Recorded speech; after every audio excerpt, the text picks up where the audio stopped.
खरं म्हणजे आम्ही जे मागत आहोत हे शासनमान्य प्रलंबित मागणी आहे। किमान वेतनाची पुनर्रचना करणे ही शासनाची जबाबदारी आहे। अभय यावलकरच्या शिफारशीची अंमलबजावणी करणे ही शासनाची जबाबदारी आहे। आणि म्हणून आमचं म्हणणं असं आहे की जे शासन मान्य आहे त्याची अंमलबजावणी शासनच करत नसेल तर शासनच गुन्हेगार आहे असं म्हटलं तर ते चूक ठरू नये।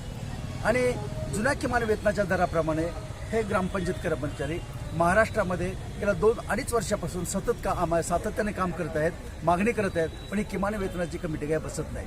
अशा अनेक मागण्या आहेत। 10% आरक्षणाप्रमाणे ग्रामपंचायत कर्मचाऱ्याला जिल्हा परिषदेच्या भरती प्रक्रियेच्या वेळेस सेवेत घेतलं पाहिजे, परंतु 2019 पासून भरतीच नाही।